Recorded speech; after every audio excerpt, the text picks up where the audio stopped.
Depois do arroz, o vilão da vez para o bolso do consumidor é o leite. A alta de 27% em 2020 puxa para cima também o custo dos derivados, como queijo.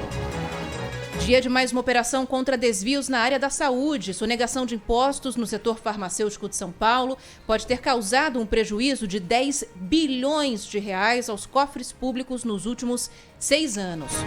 E a Band realiza hoje o primeiro debate para a Prefeitura de São Paulo. O eleitor vai ter a chance de conhecer as propostas dos 11 candidatos ao cargo. Exatamente por isso que nós convidamos vocês, nossos ouvintes, a interagir conosco pelo WhatsApp no 999048756 e também no nosso canal no YouTube. Você, internauta, mandando os possíveis questionamentos que eu posso fazer para os candidatos hoje, porque farei parte do debate e quero representá-los muito bem, viu? Quero representá-los através das perguntas que receberemos durante o jornal de hoje. Estamos esperando aqui. Pode já ir mandando, por favor.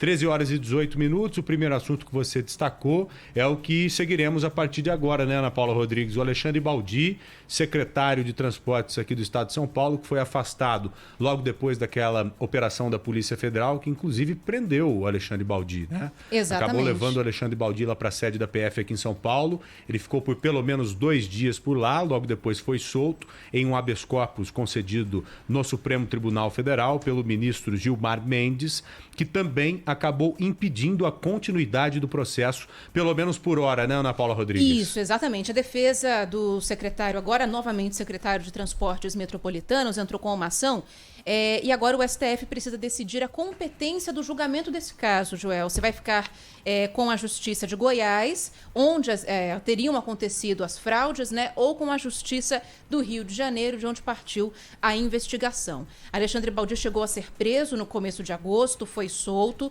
e, como você falou, tudo isso graças a decisões do ministro Gilmar Mendes. As investigações do Ministério Público são referentes à ação dele, né, ao trabalho, enquanto ele esteve num cargo em Goiás entre 2010 e 2017. Seria um desvio de dinheiro que iria para pagamentos da Organização Social para a Saúde, que é responsável pelo Hospital de Urgência da região sudoeste lá em Goiás. A Polícia Federal, na época que essa investigação explodiu, também apreendeu R$90 mil em uma casa, em um bairro de luxo, lá em Brasília, que pertence ao secretário Alexandre Baldi. Desde o princípio, o secretário nega as investigações. O governo do Estado de São Paulo deixou bem claro que as possíveis fraudes teriam ocorrido quando o Alexandre Baldi não estava envolvido ainda com o governo do Estado de São Paulo. E até agora, Joel, não há nenhuma palavra do governo ou do governador João Dória a respeito do retorno de Alexandre Baldi ao cargo. Ele volta hoje como secretário dos Transportes Metropolitanos, depois de 2 meses de afastamento, já com agenda pública. Daqui a pouquinho, 14h30, participa de uma vistoria de obras da futura estação Morumbi, da linha 17 Ouro do monotrilho. Daqui a pouquinho, portanto, pode inclusive conversar com jornalistas, mas é isso, essa informação, ele de volta ao cargo, pelo menos até que se haja um posicionamento em relação à continuidade dessas investigações que aconteceram no âmbito da Operação Lava Jato. Com certeza, tentaremos entrevistá-lo, talvez, nos próximos dias, né?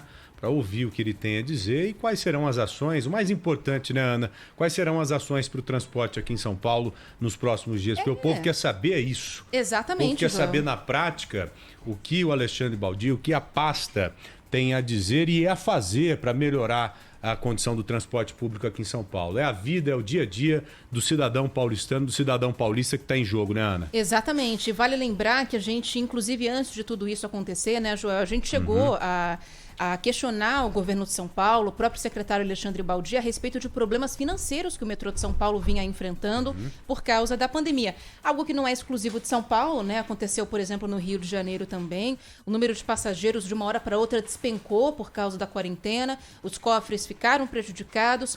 Houve uma saída muito grande de lojistas que ficavam nos espaços do metrô, então o metrô perdeu com o aluguel também, mandou funcionários para home office, está se desfazendo de prédios que tem em São Paulo.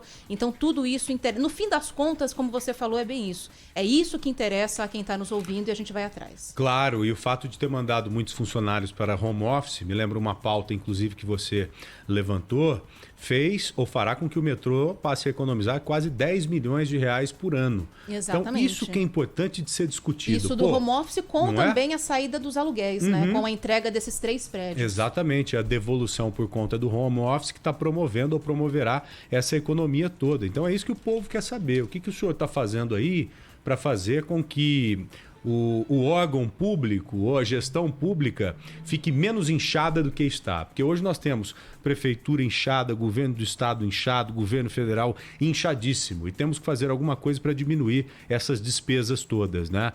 Costumamos dizer que não tem como fazer mágica. Como é que você melhora o serviço sem dinheiro? Se não tem mais grana para melhorar o serviço, que diminua os gastos para fazer com que o povo tenha condição de viver de forma mais digna, né? Não é digno ver o povo sendo transportado no transporte público aqui em São Paulo, como sempre foi. Nós não podemos aceitar isso. É o que dá para fazer. Não é o que dá para fazer. Tem que melhorar. Sempre tem como melhorar, pô. E não tem outro jeito, né, Joel? Se tem muita gente, é necessário que se crie mais espaço. Amplie a malha de transporte público, por exemplo. Agora, isso do home office é uma tendência muito interessante, só para a gente fechar.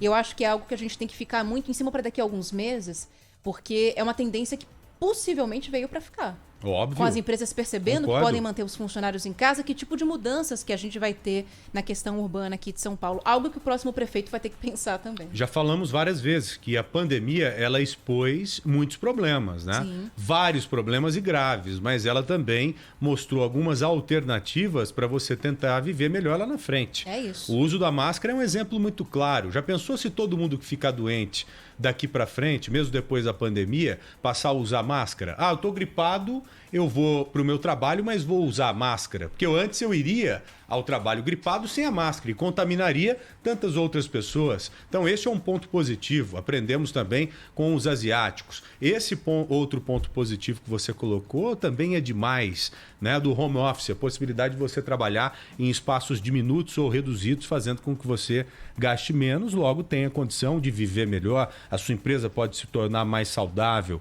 o órgão público pode se tornar menos inchado e aí por diante. Bom,